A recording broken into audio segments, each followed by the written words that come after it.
देवशयनी एकादशी व्रत कथा।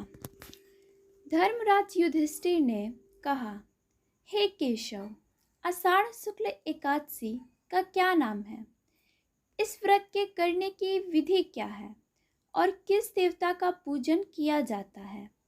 श्री कृष्ण कहने लगे, हे युधिष्ठिर, जिस कथा को ब्रह्मा जी ने नारद जी से कहा था वही मैं तुमसे कहता हूँ। एक समय नारद जी ने ब्रह्मा जी से यही प्रश्न किया था।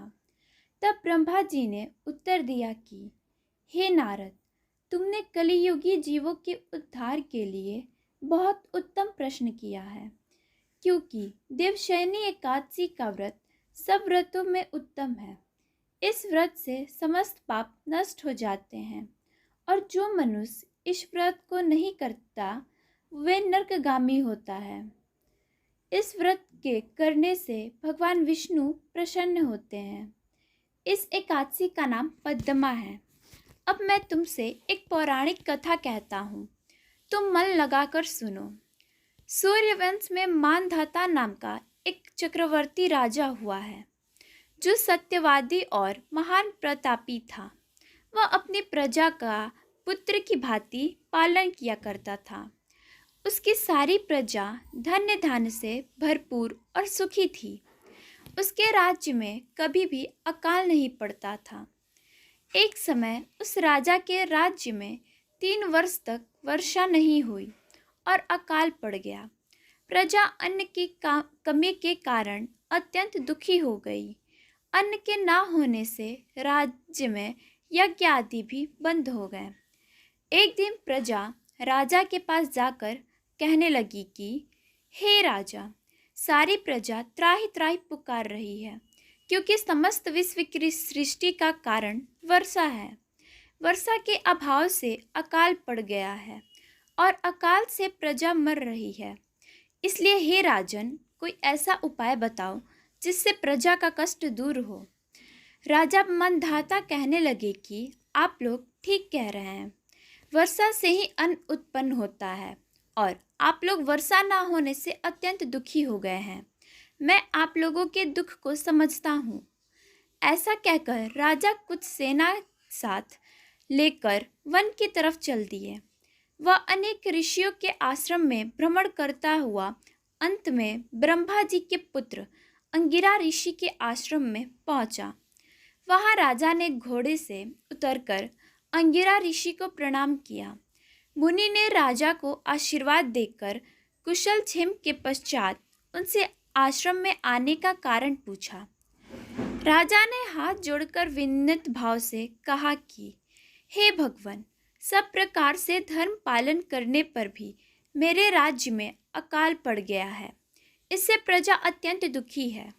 राजा के पापों के प्रभाव से ही प्रजा को कष्ट होता है। ऐसा शास्त्रों में कहा है।